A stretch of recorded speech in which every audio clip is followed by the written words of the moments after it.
안녕하세요. 고위 김우주입니다. 오늘은 얘기해볼 내용은 중국 식사 예절에 대해서 얘기해볼 겁니다.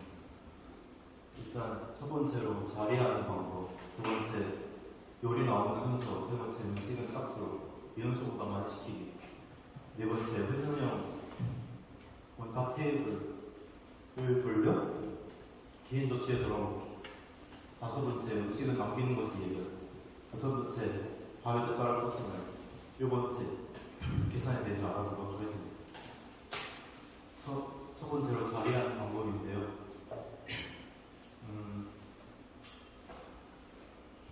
일반적으로 식사를 할 때 인원수가 4명? 최대 그렇게 되면 그냥 원탑 테이블 아니고 그냥 책상처럼 앉는 그런 테이블도 있는데, 사람이 많을 경우 원탑 테이블을 쓰게 됩니다. 그러면 이런 곳에 여러분이 갔을 때 이제 알아둬야 될 것이 있는데, 여기 문 쪽에 문이 보일 겁니다. 문 쪽에 제일 앞에 있는 부분이 이제 여러분들한테 사주는 그런 주인이라고 하겠습니다. 주인이 앉는 곳이고, 이 주인 반대편 상석이 보입니다. 상석은 이제 나이가 가장 많은 사람 아니면 권력이 큰 사람이 되게 앉는 곳이고, 이제 상석 왼쪽에 이렇게 방향으로 돌려서 사람들이 앉으면 됩니다.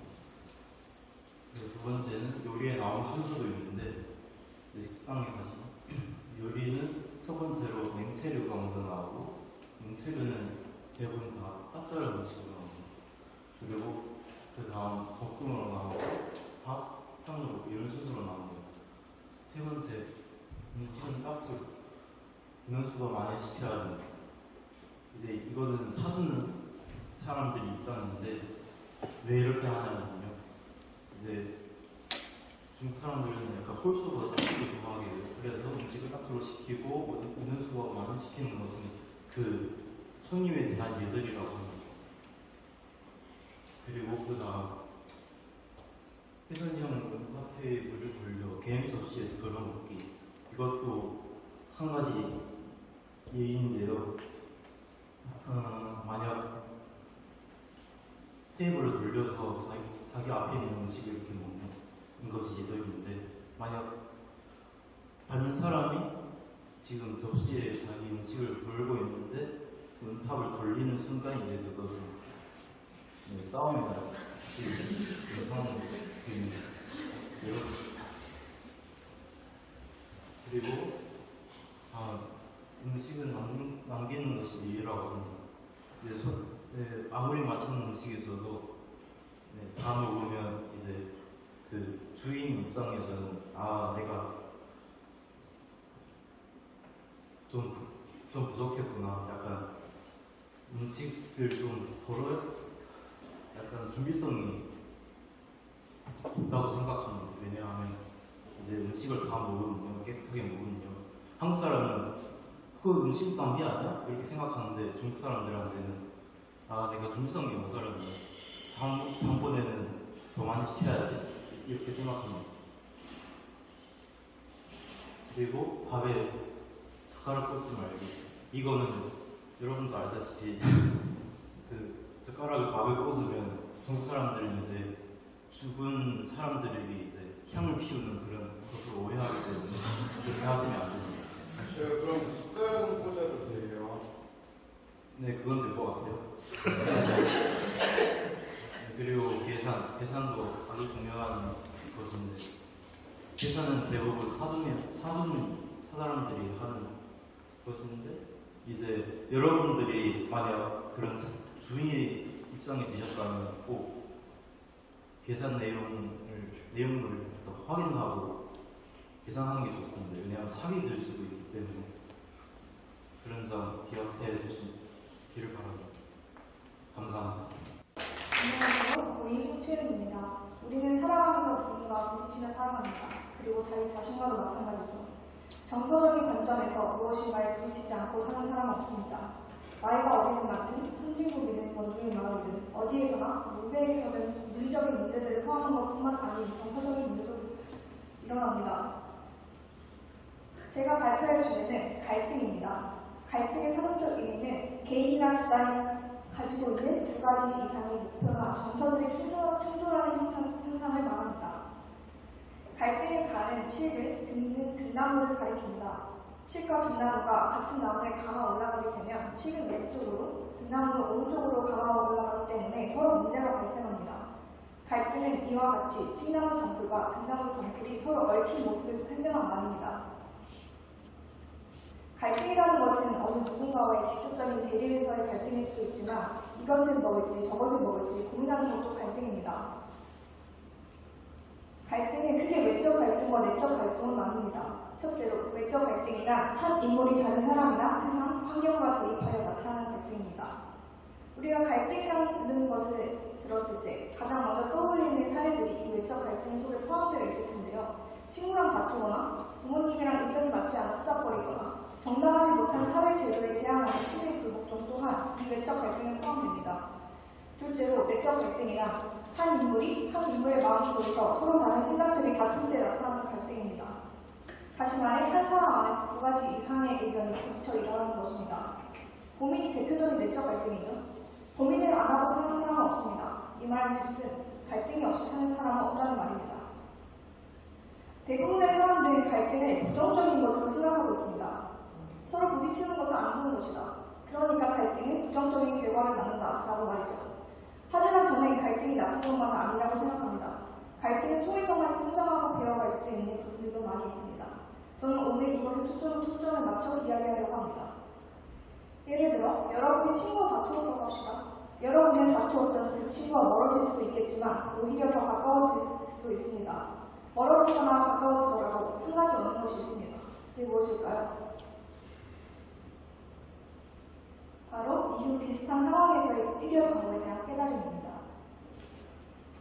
비슷한 맥락에서 사회에서의 갈등 또한 새로운 혁신과 창조를 이끌어낼 수 있습니다. 하루, 이틀, 일주일, 1년, 10년 인간이 살아있는 동안 계속해서 지속되는 어떠한 생산활동이 한 가지로 정착된 채 더 이상 새로운 의견이 나오지 않고 서로 의견을 주고받고 토론하지 않는다면 사회는 결코 발전할 수 없습니다. 이야기를 하나 들려드릴게요. 한 사업가가 있습니다. 그 사업가는 자신이 아끼는 장갑차는 기계 하나를 가지고 10년 동안 사업을 하고 있었습니다. 그들의 수익이 오르지 않는데도 말이죠. 사업가는 사람이 부족해서 그런 것이라 생각하여 회사의 자금은 점점 적자를 향해 달려갔지만 노동자들을 더 고용하기로 마음먹었습니다. 사업가는 총 10명의 노동자들을 고용했습니다. 노동자들이 열심히 일했죠. 수익이 올랐을까요? 오르지 않았습니다. 오히려 예상만 팍팍 들어갔죠. 시간이 지난 후 노동자 한 명이 사업가에게 가서 의견을 제시합니다. 사업가님, 장갑 잡는 기계 하나만으로는 장갑을 잘 팔 수 없습니다. 기계를 늘리거나 장갑 만드는 방법을 바꾸는 게 좋지 않을까요? 하지만 사업가는 노동자의 의견을 가볍게 무시했습니다. 하지만 저것은 내가 제일 아끼는 장갑 잡는 기계야. 조금만 더 기다리면 수익이 올라가고 우리 모두가 부자가 되면 행복하게 살겠지. 사업가는 최대한 기존 방식을 고수하려고 했습니다. 왜냐하면 기계를 장만하는 것은 머리 아픈 일이고 자신이 제일 아끼는 장갑 잡는 기계가 특별해지지 않은 것이 무서웠거든요. 또 시간이 지났습니다. 노동자는 다시 사업가에게 찾아왔습니다. 하지만 이번은 한 명은 아니었습니다. 또 다른 노동자도 같이 왔죠. 두 명의 노동자는 입을 모아 사업가에게 말했습니다. 사업가님, 장갑 잡는 기계 하나만으로 장갑을 잘 팔 수 없습니다. 게다가 저희 월급은 점점 떨어지고 있잖아요. 저희는 생각 안 하세요? 사업가는 이번은 무시했습니다. 하지만 저것은 내가 제일 아끼는 장갑 잡는 기계야. 아주 완벽한 장갑 잡는 기계라고. 조금만 더 기다리면 수익이 올라가고 우리 모두 부자가 되어 행복하게 살겠지. 밀린 월급은 그때 줄게. 두 명의 노동자들은 힘없이 돌아갔습니다. 또 시간이 지났습니다. 회사의 예산은 한없이 바닥을 향해 빠른 속도로 달려가고 있었고 노동자들과의 갈등은 점점 커져만 갔습니다. 사업가는 정말 기계를 포기해야 하나 고민했습니다.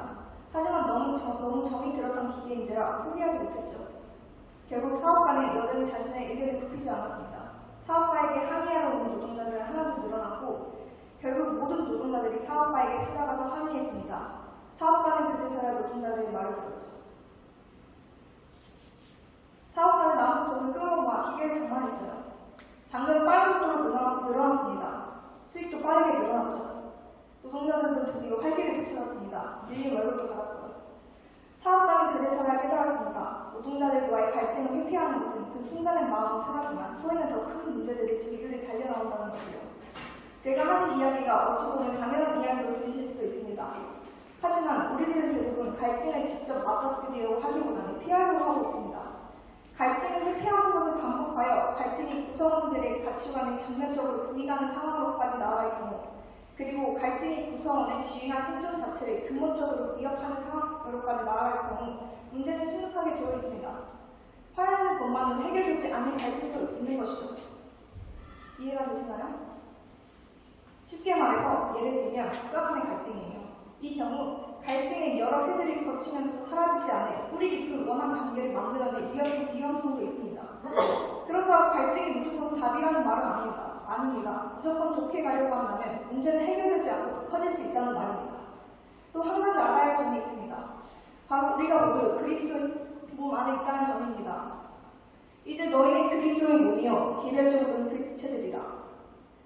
우리가 그리스도의 몸, 즉 각각의 지체들로서 하나의 배를 타고 세상이라는 거친 풍랑을 헤쳐나가고 있다는 인식을 하지 않고 서로 불편한 상황에만 머물러 있으려고 한다면 우리가 타고 있는 그리스도의 몸이라는 배는 거친 풍랑 속으로 빠져 들어가기 쉽습니다. 무조건 개개인이 따로 거친 풍랑 속으로 들어가는 건 아니니까요. 또한 이 배에 타고 있는 한 사람 한 사람의 선택이 굉장히 중요합니다. 개개인이 겪는 내적 갈등 속의 문제를 제대로 해결하지 않으면 배가 가라앉는 것은 결코 불가능한 일이 아니게 되는 것입니다. 갈등은 결코 나쁜 것만 아닙니다. 갈등에 대한 우리의 자세가 어떠느냐에 달려있는 것이죠. 그리스도인으로서 시험이 왔을 때나 여러 어려움을 겪을 때 결코 무조건 회피하려고 하거나 갈등에 짓눌리면 갈등 상황에 잘 대처한 것이라고 할 수 없습니다. 또한 사회 구성원으로서도 마찬가지죠. 갈등은 변화의 기회를 제공합니다. 영적으로든 사회적으로든 개인적으로든요. 여러분이 제 발표를 듣고 갈등 상황이 오면 다시 한번 이러한 것들을 떠올려 보았으면 합니다. 이상으로 발표를 마치겠습니다. 안녕하세요. 고객님 신학입니다. 여러분은 소중한 사람 혹은 사랑하는 사람에게 꽃을 선물한 기억이 있나요? 주로 꽃은 자신의 마음을 상대방에게 전달하기 위해 선물하는 경우가 많은데요. 그렇기 때문에 사람들은 꽃을 구매하러 가면 꽃말을 물어보고 구매하곤 합니다. 상징이나 다양한 문학 소재로도 사용되고 있는 꽃말. 저는 오늘 꽃말에 대해 발표하려고 합니다. 꽃말은 꽃뿐만 아니라 꽃이 대부분의 식물에 붙여져 있습니다. 꽃말은 식물의 특징에 따라 상징적인 의미를 부여하는 것입니다. 식물의 상징성 활용은 의도적이든 아니든 수천 년 동안 민족, 국가, 정치, 종교, 사회, 문화적인 배경하에 전해 내려왔습니다. 종교서적에 나온 식물 정보와 식물을 빗댄 각종 비유는 종교학자들뿐만 아니라 식물학자들에게도 연구 주제가 되고 있습니다. 기독교는 그런 것이 아니고 다른 종교도 마찬가지입니다. 불교의 방대한 불경에도 엄청나게 많은 식물이 담겨 있는 것으로 알려져 있다고 합니다. 그렇다면 꽃말은 누가 어떻게 만들었을까요? 꽃말을 기원설은 여러 가지가 있습니다. 오늘은 그 중에서 가장 유력한 기원설에 대해서 발표를 합니다. 바로 아라비아 세렘이라는 풍습에서 유래되었다는 설입니다. 17세기 오스만 킬크 시대에 수도 이스탄불에서는 꽃에 하나님의 메시지가 담겨 있다는 생각에서 각각의 꽃에 어울리는 꽃말을 만들어냈습니다. 그리고 사랑하는 사람에게 의미가 있는 꽃을 선물하고 꽃을 받는 사람 또한 꽃 선물을 통해 의사를 전달하는 그런 세렘이라는 풍습이 생겼습니다. 이것은 각각의 의미를 갖는 꽃을 조합하여 선물하면 편지가 되는 그런 풍습이었습니다. 이런 아라비아의 꽃말이 유럽으로 처음 전해진 것은 18세기였습니다. 1787년 영국에서 출판된 The Language of Flowers라는 책에는 꽃말을 보급시킨 사람으로 메리 워틀리 몬테큐와 오브리 데 라 무에리가 소개되어 있습니다. 이 두 사람을 통해 아라비아의 세렘 풍습인 꽃말은 유럽에 전해졌지만 당시 유럽 사람들은 꽃말에 그다지 관심을 두지 않았습니다. 꽃말이 인기를 누리게 된 것은 꽃말이 유럽에 전해지고 나서 약 100년의 일입니다. 꽃말은 19세기 초에 프랑스에서 붐이 일어났는데요. 샤를로트 라툴에 의해 꽃들의 언어라는 꽃말 사전책이 출판되는 것이 계기가 되었습니다. 1818년에 출판된 이 책은 프랑스에서 18판이 출간될 정도로 인기를 끌었습니다. 그 인기가 어느 정도였냐면 미국과 스페인에서 해적판이 나올 정도였다고 합니다. 이 책이 인기를 크게 얻자 비슷한 책이 많이 출간되면서 꽃말이 대유행하게 되었습니다. 프랑스에서 이 꽃말이 크게 유행한 것은 꽃말이 전해지기 이전에 프랑스에도 이와 비슷한 풍습이 있었기 때문인데요. 사람을 식물 특성에 비유해서 칭찬하거나 비난, 및 욕설을 하는 시를 쓰고 그것을 모두 돌려읽는 그런 문화가 상류층 사이에서 유행하고 있었습니다. 그러한 문화가 있었기에 꽃말은 큰 인기를 모은 것입니다. 그렇다면 우리가 자주 선물하는 꽃의 꽃말은 무엇일까요? 대표적인 것만 살펴볼 텐데 먼저 우리가 사랑하는 사람에게 주는 장미꽃다발과 어버이날 드리는 카네이션 꽃바구니가 있습니다. 장미는 사랑을 전하는 꽃으로 알려져 있고 두 번째 카네이션은 당신의 은혜를 잊지 않겠습니다 라는 의미가 담겨져 있습니다. 이게 다 꽃말을 심어서 선물해 주는 것입니다. 또 우리가 읽었던 책에도 꽃말이 담겨져 있는 경우가 있는데요. 여러분 강아지똥 읽어보셨나요? 네. 전정빈 작가의 동화 강아지똥에는 민들레가 나오는데요. 아무도 손에 떠보지 않는 합천한 존재인 강아지똥이 자기 희생적이고 정말 소중한 존재라는 사실을 알려주는 그런 그림책인데요. 이 강아지똥에서는 민들레라는 꽃이 없었다면 작품의 가치는 반감되었을지도 모르겠습니다. 여기서 민들레의 꽃말은 성실 그리고 행복입니다. 다음으로 여러 꽃말들을 소개시켜드리겠습니다. 첫 번째는 물망초인데요. 물망초의 꽃말은 나를 잊지 마세요입니다. 물망초는 꽃말이 꽃 이름이 되는 아주 특별한 꽃입니다. 그리고 영어의 꽃 이름으로도 뿔립니다라고 합니다. 두 번째로는 저의 생일인 4월 4일에 탄생하는 빨간 아네모네입니다. 빨간 아네모네의 꽃말은 당신을 사랑합니다라고 합니다. 세 번째로는 능소화입니다. 제가 정말 좋아하는 식물인데요. 능소화는 명예, 그리움, 영원한 기다림이라는 꽃말을 가지고 있습니다. 다음으로 성경에 나오는 꽃들과 그에 맞는 꽃말을 한번 찾아보도록 하겠습니다. 먼저 샤론의 장미입니다. 나는 샤론의 장미요 불타는 백합화입니다. 샤론의 장미를 진짜 장미라고 생각하시는 분도 계실 수 있습니다. 하지만 성경에 나오는 샤론의 장미는 바로 무궁화인데요. 우리나라의 국화에 기도한 무궁화는 영원히 피고 또 피어서 지지 않는 꽃이라는 뜻을 갖고 있습니다. 그래서 이 무궁화의 꽃말은 영원한 생명력이라는 꽃말을 가지고 있습니다. 다음으로 나오는 꽃은 백합화인데요. 가시나무 가운데 백합화처럼 나의 사랑도 딸들 가운데 그러하도다. 성경에 나오는 백합화는 아까 장미처럼 백합이 아니라 들판이나 광야에서 자라는 흔한 들꽃을 말할 때 사용했던 단어라고 합니다. 많은 학자들이 여기서 나오는 백합화가 빨간 아네모네가 아닐까 추정하고 있다고 합니다. 아까도 말씀드렸다시피 빨간 아네모네 꽃말은 당신을 사랑합니다 같습니다. 이렇게 여러 가지 꽃말에 대해서 설명하는 시간을 가져봤는데요. 제가 이 발표를 준비하게 된 이유는 친구들과 꽃에 대해서 얘기를 하다가 이 많은 꽃말을 누가 다 만들었을까 하는 궁금증이 생겨 찾아보다 나온 공 주제로 선정하게 되었습니다. 발표를 준비하면서 좋아하는 꽃들의 꽃말에 대해서도 많이 알게 된 유익한 시간이 되었고 앞으로 꽃에 관심을 가지며 살아봐야겠다는 마음이 생기게 되었습니다.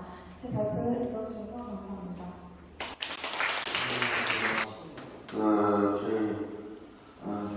일단 10가지만 내도록 할게요.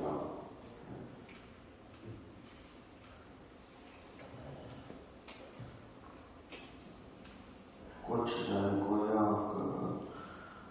꽃이 첫꽃이에요. 그 일반 시장은 꽃이 꽃인데요. 그 꽃은 격꽃이에요. 주로 관상용으로 써요.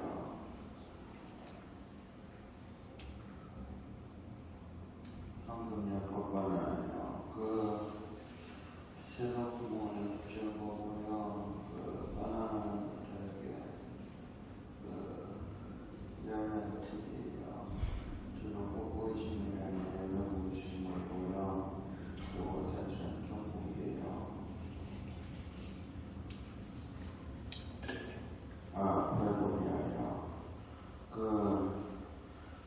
다른 데서 지은 거고요.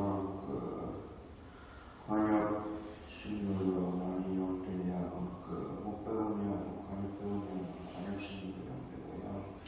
다른 종류의 관약식물들이 많은데 저도 관약배우니까 관약식물을 많이 드립니다. 노란 원출이요. 꽃이 노란색이고요. 그 원출이하고는 다르게 꽃이 펴져서 펴요. 원출 종류는 가시 원출이나 바젤 식물로 쓰이고요. 그 꽃꽂이용이요. 원출 종류는 품종이나 이계별로 있어요. 이거는 품종은 뭐예요? 그냥 노란 원출이 그 원종이에요. 접시꽃이요. 그 무공하고 구별이 헷갈리고요. 이런 평색이 아닌 흰색이나 다른 검은색 계통의 꽃도 있어요. 9개예요. 이건 백일홍인데요. 주로 건선용을 많이 심고요. 목백용은 배로 나오는 거예요. 백일홍은 달려요. 오늘 저녁은 이것도 다른 데서 짠 거고요. 한국에서는 월동이 어디 있으면 원식이 아니면 어려워요. 의미장만 먹는 계획이에요.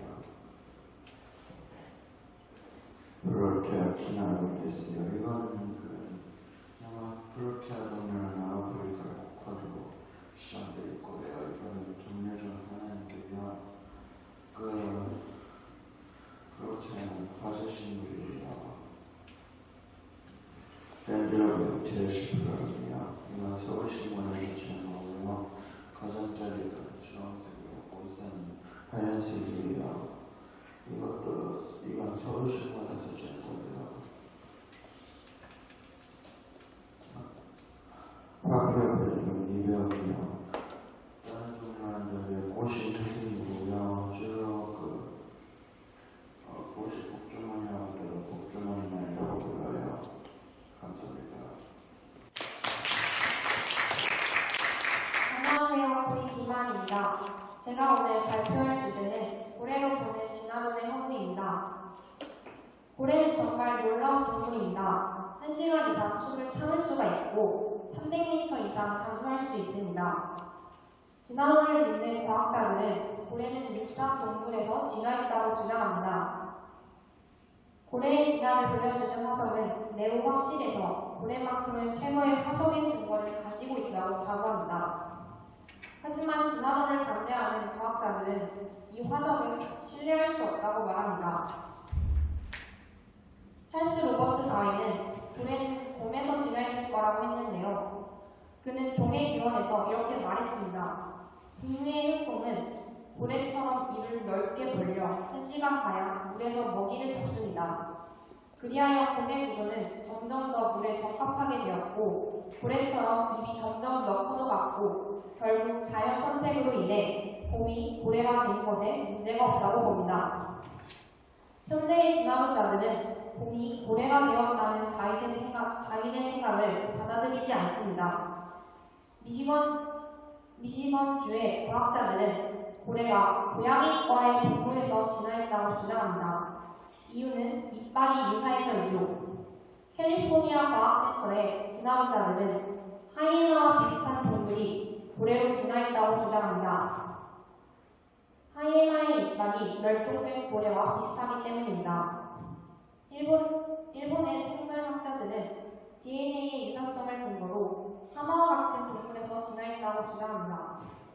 진화론을 반대하는 사람은 묻습니다. 고래의 진화가 분명하고 화석이 분명하다면서 왜 육지 동물이 고래로 변한 것에 대해 의견을 일치하지 못하는가 하고요. 그런데 고래의 중간 연결 고리라는 화석에는 매우 흥미로운 점이 있습니다. 미시건 대학의 자연사 박물관에 전시된 그림에서 보여주듯 암블로셉투스는 걸어다니는 고래라고 여겨지는 고래의 진화에서 아주 중요한 화석입니다. 최근 몇몇 진화론가들은 암블로셉투스가 고래의 조상이라는 주장에서 한 걸음 물러났습니다. 왜냐하면 눈이 악어처럼 머리 꼭대기에 있었기 때문이죠. 이는 고래의 특징과 큰 차이를 보이는 것입니다. 미시건 대학의 필립 G. 진저리 박사는 암블로세투스는 다소 벗어난 것 같다. 이상학도 머리 꼭대기에 눈이 올려져 있는데 고래의 특징이 아니다. 초기의 고래라고 하기에는 눈의 크기도 너무 큰 것 같다. 머리 꼭대기에 눈이 있는 것은 상식적이지 않고 그래서 고래의 대상에서 벗어난 것 같다고 했습니다. 진화론자들은 고래의 진화에서 가장 확실한 중간 단계의 화석은 로도셉투스라고 합니다. 로도셉투스는 4개의 다리와 더불어 꼬리 지느러미와 물갈퀴가 있는데 고래처럼 넓은 꼬리 지느러미로 헤엄을 쳤다고 합니다. 육지 동물처럼 다리가 있는데도 말이죠. 그래서 육지 포유류와 바다 포유류의 정확한 중간 단계라고 주장합니다. 로도셉투스의 그림에는 꼬리 지느러미가 있었지만 화석에서는 그걸 확인해줄 꼬리 부분의 화석은 없었습니다. 로도셉투스 화석을 발견하고 보관한 장본인인 필립 G. 진저리 박사는 꼬리가 있는 화석에게 어떻게 꼬리 지느러미가 있었는지 묻자 로도셉투스에 꼬리는 없었다고 말씀드렸다. 그래서 꼬리 지느러미 같은 게 있었는지 알 수가 없다. 아마 그런 게 있었을 거라고 추측했다라고 했습니다. 보건도에 그려진 물갈퀴도 화석에서는 발견되지 않았다고 했습니다.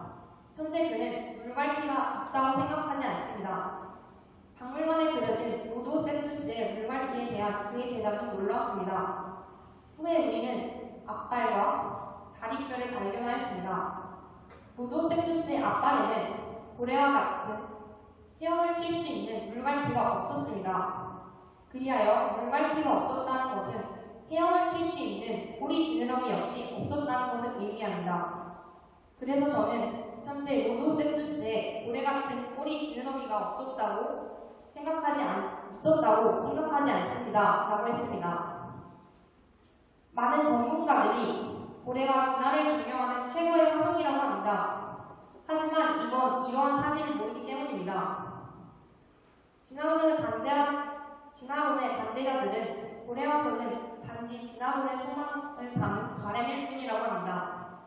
박물관의 그림을 사실대로 그리면 고래의 진화는 존재하지 않습니다. 진화론, 영어로는 evolution theory입니다. theory는 이론이죠. 국어사전에서 이론에 대해 조사를 해보니 사물의 이치나 지식 따위를 해명하기 위하여 논리적으로 정연하게 일반화한 명제의 체계, 실증성이 희박한 순관념적으로 조직된 논리라고 말합니다. 실증성이 희박하다. 희박하다는 말은 어떤 일이 이루어질 가능성이 적은 걸 말합니다.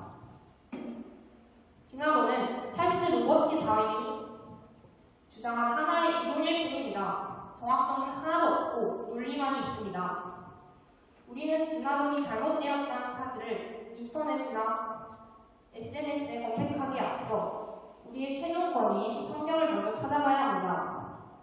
성경은 말합니다. 태초에 하나님께서 하늘과 땅을 창조하셨느니라. 창세기 1장 1절에서 모든 것을 말해주죠. 하나님께서는 새 고래들과 물들에서 풍성하게 나온 움직이는 모든 생물을 그 종류대로 날개에 있는 모든 새들을 그 종류대로 창조하시니라. 하나님께서 보시니 그것이 좋았더라.